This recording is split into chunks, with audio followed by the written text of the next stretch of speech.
ever wondered how you would react in certain situations? Would you make the correct choice, whether it's choosing whose life to save over another's, or making the right decision to save your own life? Give me all your money! These hypothetical questions will test your morals and your decision-making abilities, with each choice leading to a different outcome. Shall we begin your test?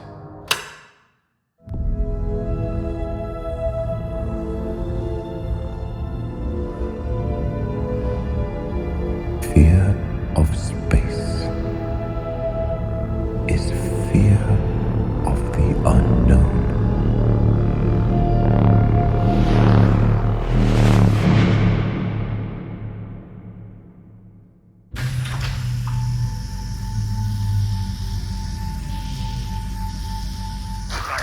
Complete. Hello, Captain. There is an urgent matter that requires your attention.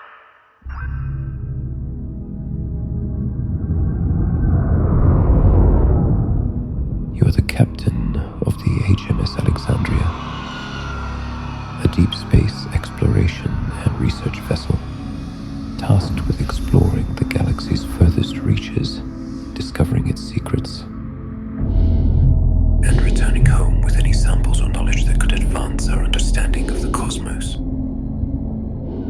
The mission carries a high risk of fatalities, as evidenced by the fact that you have already lost 2 crew members to harsh weather conditions on an alien planet. Danger. Radiation storm approaching. Help! Help! Help! Help! Leaving just 3 of you remaining. You, the captain, Eleanor, a brilliant scientist, and Jenkins, the pilot. The journey has taken years. It's been long and perilous, but you're finally returning to Earth with a breakthrough.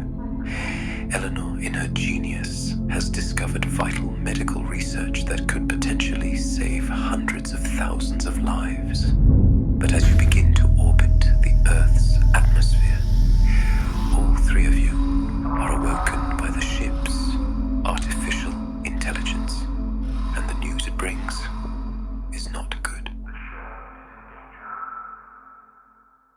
To your dismay, an engine failure has led to a catastrophic explosion, tearing a hole in the ship and also damaging Eleanor's cryopod while she was inside. She's severely injured and losing blood, but she's alive and conscious. Due to the close proximity your ship is to Earth, you can afford to use the ship's emergency escape pod. Emergency pod activated. But unfortunately, it only holds 2 people. You have an extremely difficult choice to consider, and time is running short. On the one hand, you have Dr. Eleanor Vasquez, a respected genius whose research could potentially save hundreds and thousands of lives. While her research is backed up on a data disk which you have in your possession, without her transcribing and explaining her findings, there's a possibility the research might be useless. She's also severely injured. Would she even survive the journey back to Earth? Then there is your ship's pilot, Lieutenant Mark Jenkins, one of the best pilots you've ever seen. He's gotten you and your crew out of many sticky situations with his maneuvers. With him at the helm, there's almost a guarantee that the escape pod would make it back to Earth in one piece. Jenkins is a military man and believes strongly in the chain of command.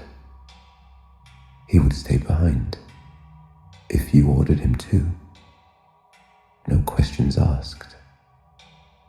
And finally, there's you, their captain. Would you go on the escape pod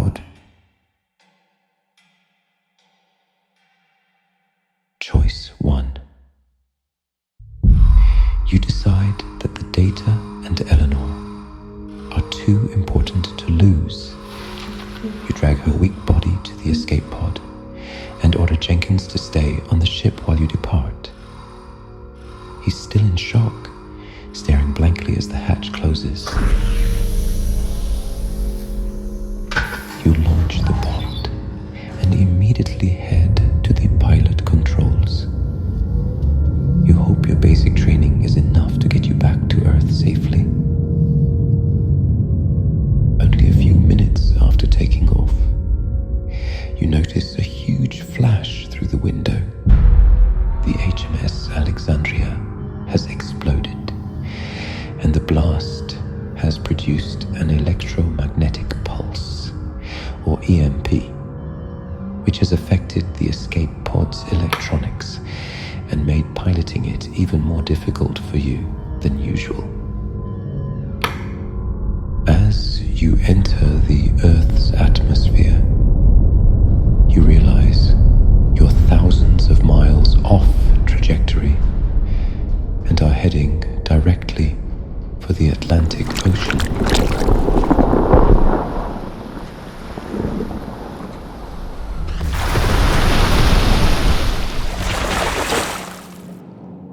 After crashing into the ocean, you activate the pod's emergency beacon. Help eventually arrives. But it's taken over 72 hours for the nearest ship to reach you, by which time Eleanor has succumbed to her wounds. The data disk was also damaged in the crash.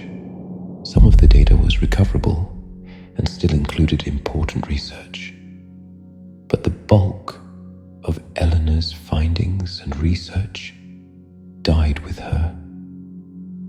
While you are heralded by some as a hero, many see the fact you abandoned your ship and your pilot as cowardly. Choice 2. Eleanor's injuries are severe. You feel as though she most likely wouldn't survive the journey back to Earth, so you opt to leave her behind. Instead, you order Jenkins to pilot the escape pod back to Earth, while you be the passenger. Eleanor tries to follow you to the escape pod, but you depart before she catches you. You watch her through the back window as the pod departs, leaving her behind.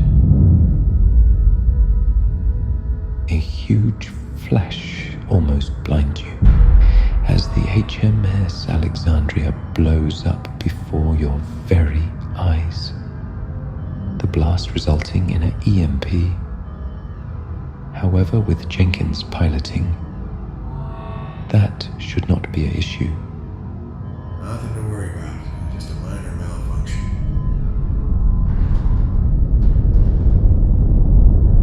He takes you down to Earth towards the landing zone.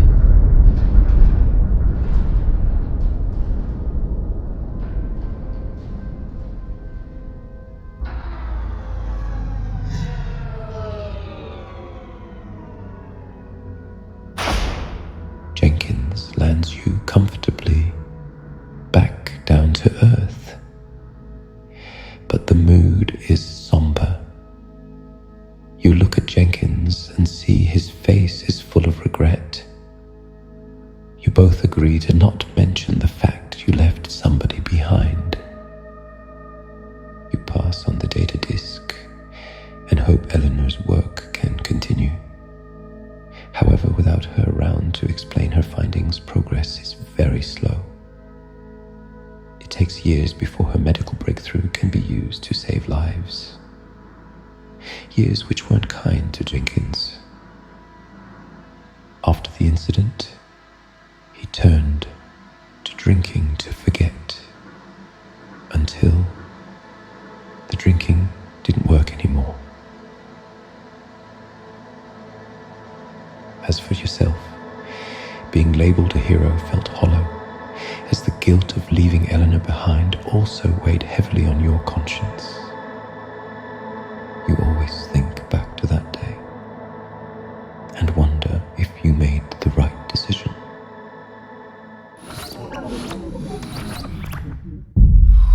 Choice 3. You decide that Eleanor and her research take priority. You give a weak Eleanor the data disk, and with the help of Jenkins, you strap her into the pod. We're gonna get you some help, Eleanor, okay? Her only hope of survival is if the escape pod reaches Earth fast. It needs a good pilot, which means you have to stay behind. They both give you one last look before you close the hatch. You stand and watch as the escape pod travels towards Earth.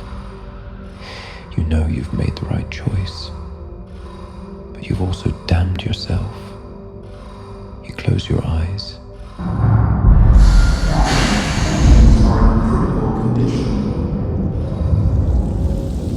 And then darkness. Beware of the weather.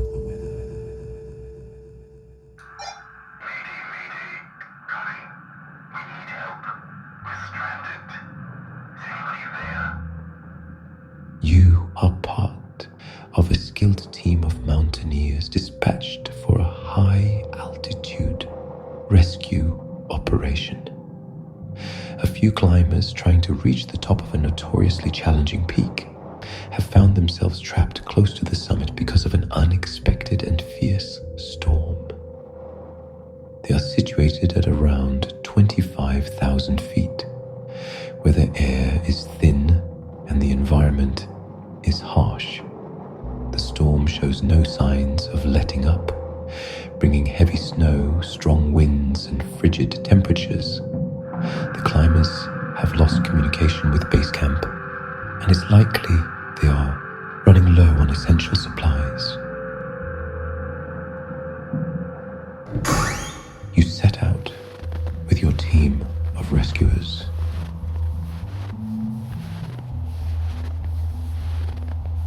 You've just reached a lower base camp at 22,000 feet, and the window for safe travel is shrinking.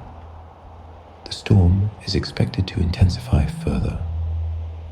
Your team has limited time to reach the stranded climbers before the weather completely deteriorates, which could leave them exposed for days. You have to decide how to approach this rescue mission.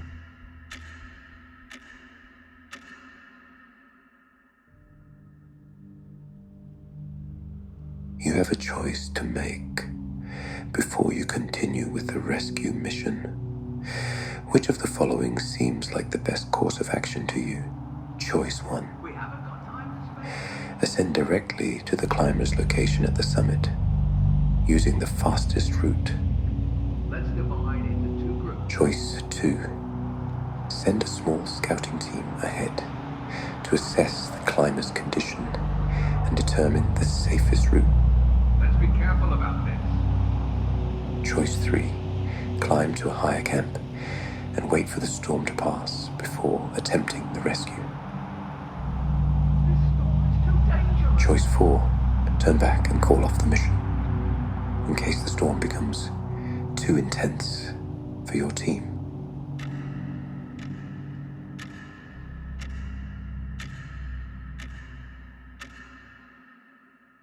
Choice 1. You choose to head straight for the summit, hoping to rescue the other climbers as soon as you can. The path you take is straightforward yet perilous, featuring areas prone to rockfalls and a significant chance of avalanches. The danger is considerable, but it's the quickest route to get there before the storm intensifies. The wind howls, the snow is blinding, and the altitude takes its toll. The climb is grueling, and halfway up, one of your team members slips, spraining their ankle. You push on, knowing the stakes are too high to turn back. As you near the summit, you reach the climber's location. But it's a race against time.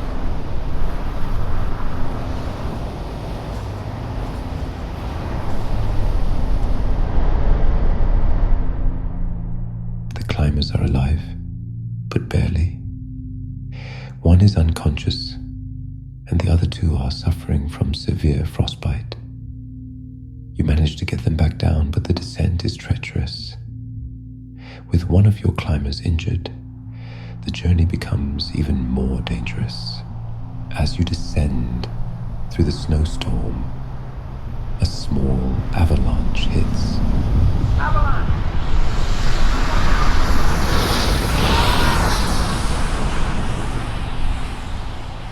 And one of the rescued climbers is caught in the slide. You save the others, but the climber is lost.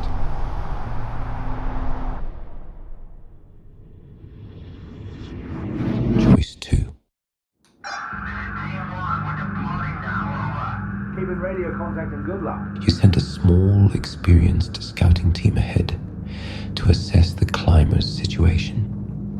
This would allow them to travel faster than the full rescue party traveling together. As they ascend through the storm, communication becomes more sporadic, and it's clear the conditions are worsening.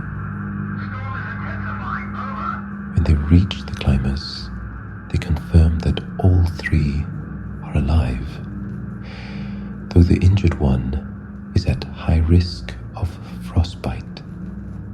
The report is grim. The route to them is too dangerous to traverse quickly, and any attempt to bring them down immediately could result in more casualties. The scouting team takes shelter with the climbers and waits for the storm to subside. After several more days of dangerous weather, you make a second attempt to rescue them. This time, you take a safer, slower approach and manage to get all three climbers down safely.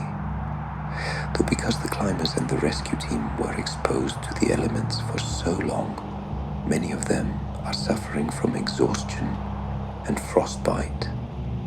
Luckily, your rescue team supplies kept them all alive long enough for you to rescue them. While the delay resulted in frostbite and a long recovery, you saved everyone.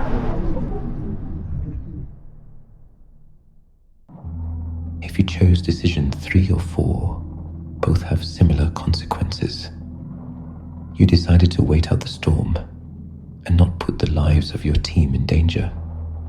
When the storm finally cleared after a couple of days, you made your move, but unfortunately, it was too late. You reached the climbers and realized the storm was too severe, and they had all succumbed to hypothermia. The decision to wait was the safest option for your team, but it came with the devastating realization that nobody could be saved. A life in your hands.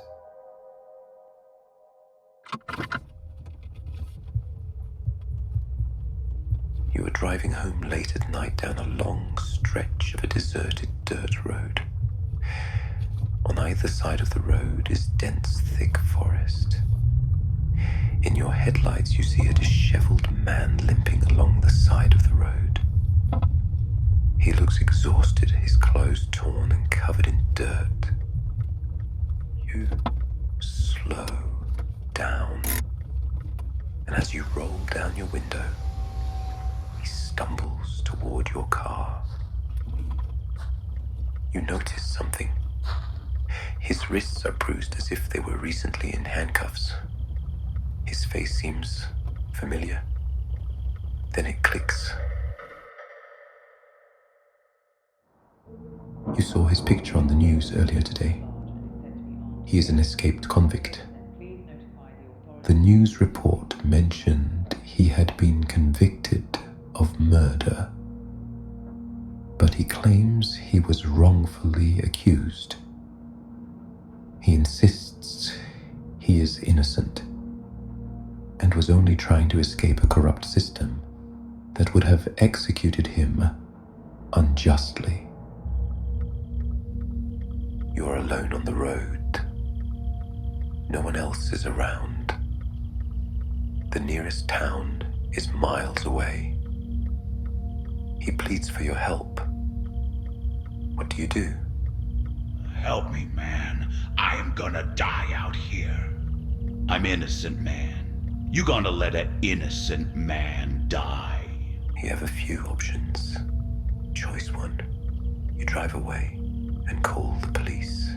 Choice 2. You sympathize with him and drive him to the nearest town. Choice 3. You give him food and water and drive away, leaving his life to fate. Choice 1.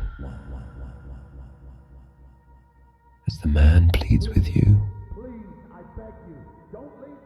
you decide you can't trust him. What if he is a murderer? Your heart pounds, but you decide to play it safe. You tell yourself that you can't trust a stranger on a lonely road, so you hit the gas and leave him behind in the darkness. As you drive away, you decide to call the police and turn him in. He gets captured by the police within the next few hours. Weeks turn into months, and you slowly forget about the encounter. Until one day you stumble upon the news. It's about his trial. He is still pleading his innocence, and while the evidence isn't damning, he's sent to prison for life. You carry on with your life, but from time to time, you can't help but wonder if you had a hand in putting away an innocent man for life. Help me, man. I am gonna die out here. I'm innocent, man. You gonna let an innocent man die? Choice 2. You choose to place your trust in the convict and allow him to get into your car. He climbs into the back seat, expressing his gratitude as he settles in. Thank you, man. You're a lifesaver. You proceed along the dirt road, making your way to the next town. During the drive, he appears appreciative, pleasant, and even charming. They call this the old country. However, at some point during the trip, his attitude shifts. He grows distant in response to your attempts at conversation, and the atmosphere in the car becomes unsettling.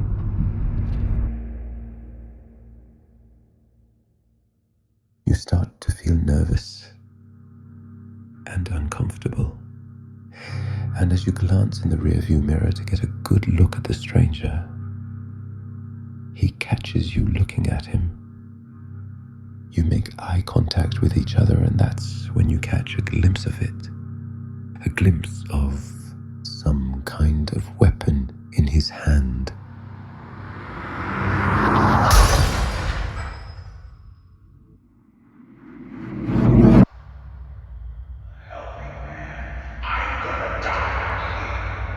I'm innocent, man. You gonna let an innocent man die? Choice 3. You choose a balanced approach. While you don't completely trust the stranger, you also don't want him to suffer. You opt to exercise caution and keep your door secured. You hand him some food and water through the window while maintaining a safe distance. The stranger, albeit hesitantly, accepts it, but he continues to beg you to let him inside your car.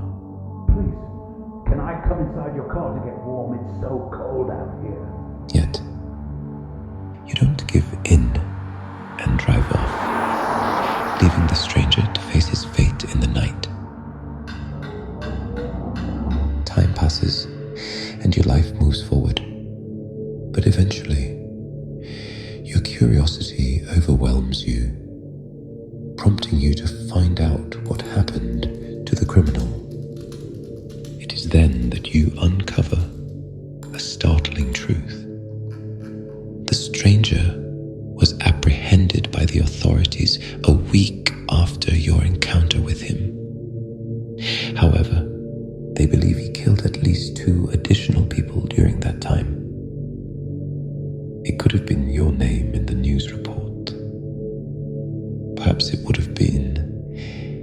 if you hadn't been so careful on that eerie night on the desolate dirt road. Oh no, a shark has snatched your child. You and your child were swimming in the ocean. Just 5 meters in front of you, a shark appeared and snatched your child. What is the best course of action?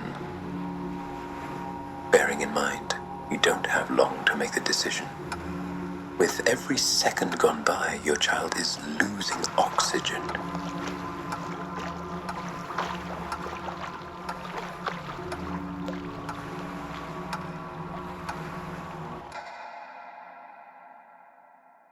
To be safe, you might want to swim away.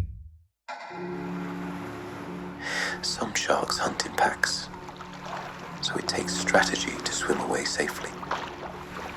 Because sharks are ambush predators and prefer to attack from behind, keep your eyes peeled at all times. A predatory reaction may be triggered by abrupt movements, so move slowly and deliberately. When you're retreating, you should never turn your back on the shark. Proceed toward the nearest exit with composure and ease. Avoid kicking or splashing wildly, as this imitates the actions of wounded prey. If the shark gets close, show your dominance with strong, forceful gestures. You should be able to swim to safety, but you've left your child behind.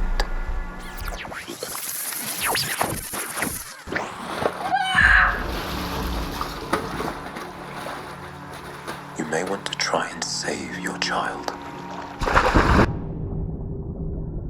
In which case, after submerging, you need to locate the shark. Visibility will be low, but in the event you do locate the shark, then target its vulnerable spots. Focus on its eyes, gills, or snout, as these areas are particularly sensitive. Striking, scratching, or hitting these regions might compel the shark to let go of your child. In the event that the shark does release your child, you must act quickly and get them to safety. Sharks are more likely to attack again if there is blood in the water, so keep your eyes peeled and get ready to defend yourself. You locate the shark and your child more easily than you anticipated. And after striking the shark's eyes, he releases your child. However, your child is bleeding. Unfortunately for you, this shark was not alone, and the blood in the water prompts further attacks, leading to your demise. Maybe you should have retreated instead.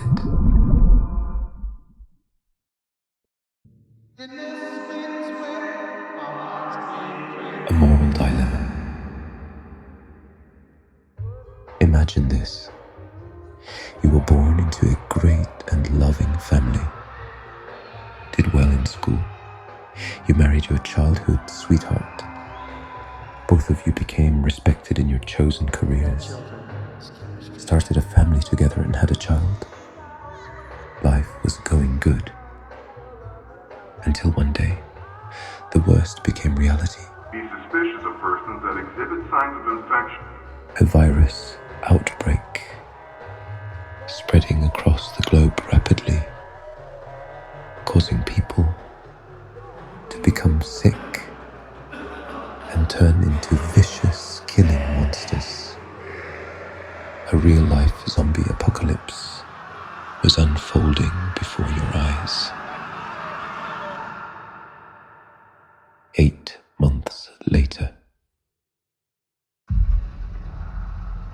You're currently held up in a fortified warehouse on the outskirts of a ruined city.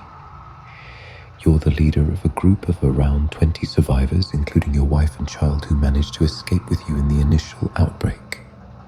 Food is running low, but trust is running lower. The only thing keeping everyone together is the shared fear of what's outside. Faced with a dire food shortage, you decide that a small group should undertake a dangerous supply run. However, things don't unfold as expected. The supply mission takes a turn for the worse. A swarm of the undead forces you to escape, and amid the turmoil, one of your companions,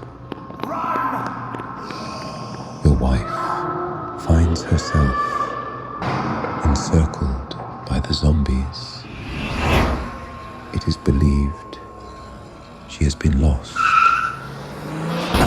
You returned back to your settlement empty-handed, with no food, and also mourning your wife. Later that night, you take your teenage child to the rooftop to break the bad news, but as you stand on the roof, you hear a weak, desperate voice calling from the alley below. It's your wife. She's alive, but barely. She's covered in blood. She must have hidden and waited for the horde to clear. "Let me in," she gasps. However, you can see she's clutching a wound. Your child looks at you and begs you to go help. But is that the right decision?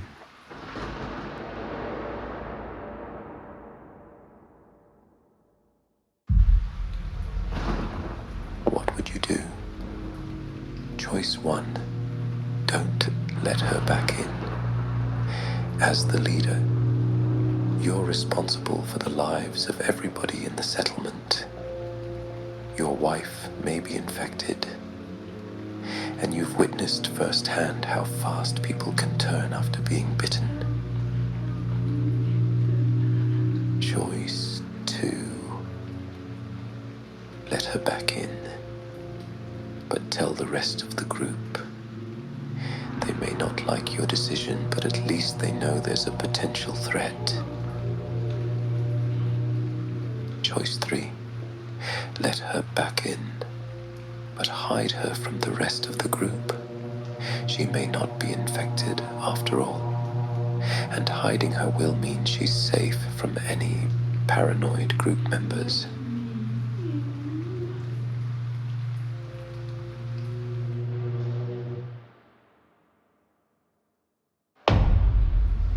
Choice 1. You refuse to let your wife back in. Your wife begs you from the alleyway, but you do nothing. Your child also pleads with you, but they soon realize it's falling on deaf ears. Help her. They give you one last look of disgust before retreating back inside, leaving you standing there on the rooftop, staring down at your disheveled wife. She begins beating on the door and screaming to be let in, but you refuse to move.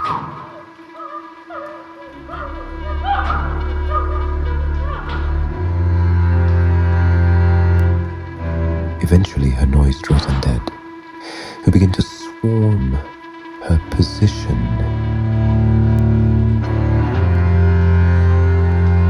You turn your head away, knowing what's coming, but it doesn't help make things easier.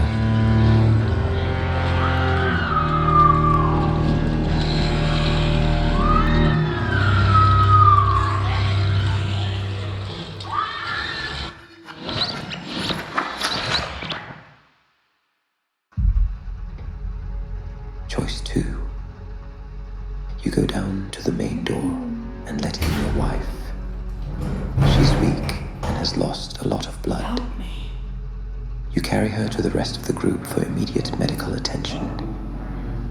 But as you lay your wife down, you look around and realize that none of the other members of the group are following your orders to assist. They are instead staring at you with worried looks. After a while, one of the stronger members breaks the silence, saying, "You know the rules. You don't allow injured people inside. They could be infected. He then pulls out a gun and walks towards your wife. You do not stand for this level of insubordination. You are their leader, and you can't show weakness. You pull out your own gun and tell him to stand down. Whoa, take it easy. You know what needs to happen? Or are you breaking your own rules now? Your wife is infected. You're gonna put us all at risk. Yeah, your leadership's been questionable lately. The low morale, due to the lack of food, causes other members of the group to turn on you. They see your decision to allow your wife back in as a terrible decision that puts them all at risk. Put the gun down. You're outnumbered. It's over. Your only option is to surrender. Your life is now in their hands.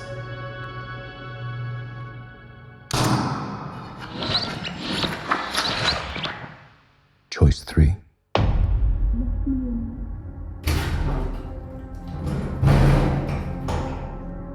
Help me. You let her back in and hide her in a storage closet that is rarely visited by other group members. She is severely hurt, but you do your best to bandage her wounds. Only time will tell if she turns. That night, you stay with her, and she becomes weaker throughout the night. You're still unsure if this is due to her wounds, or if she is turning. However, you're unable to stay any longer because the other members of the group will start to suspect your absence. So you leave her and hope for the best. You and a few other members depart for another supply run. This one goes well and morale is high. But when you get home, you realize something is seriously amiss.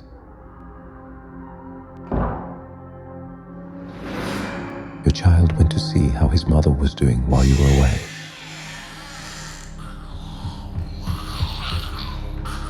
She had transformed into the undead without his knowledge, ambushing him and wreaking havoc in your compound.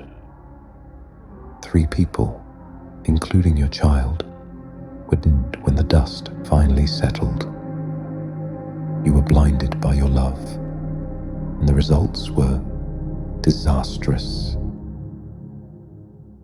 What could go wrong? Imagine this. You and your best friend, Sam, are on a hiking trip in the remote mountains of Alaska. You've convinced him to come on the trip as he's just broken up with his long-term girlfriend, which he reluctantly agreed to. After a long day of exploring the wilderness and hiking, you head back to your camp. The sun is setting, and the forest is draped in shades of orange and pink. You're almost back to your campsite when you hear it. A low, guttural growl coming from the trees behind you. You turn and see a massive grizzly bear emerging from the brush, its eyes locked on you, its body tense and ready to charge. The bear sniffs the air and takes a step closer. Sam looks at you in fear, unsure what to do. He looks to you to take charge. You need to make a decision. Fast. Which option sounds like the best course of action? Choice 1. Run for your life. Maybe you don't need to outrun the bear. Maybe you just need to outrun Sam. Choice 2. Stand your ground and make yourself bigger. If you show dominance, it might scare the bear away.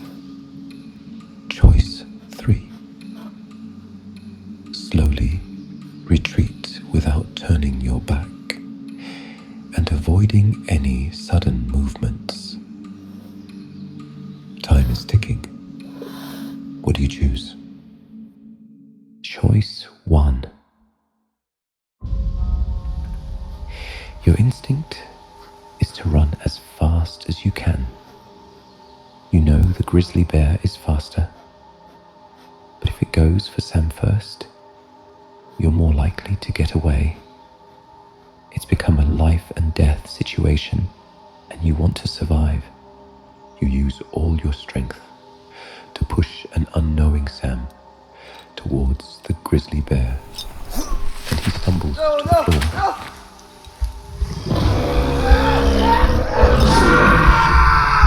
You then turn and run for your life. You will most likely survive, but you also will have to live with the guilt of betraying your best friend for the rest of your life.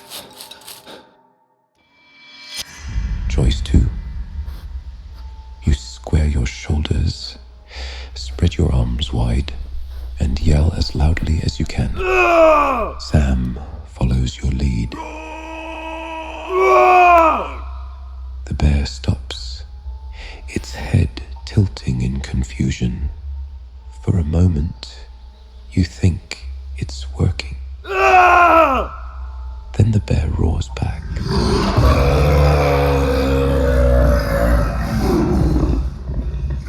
It charges.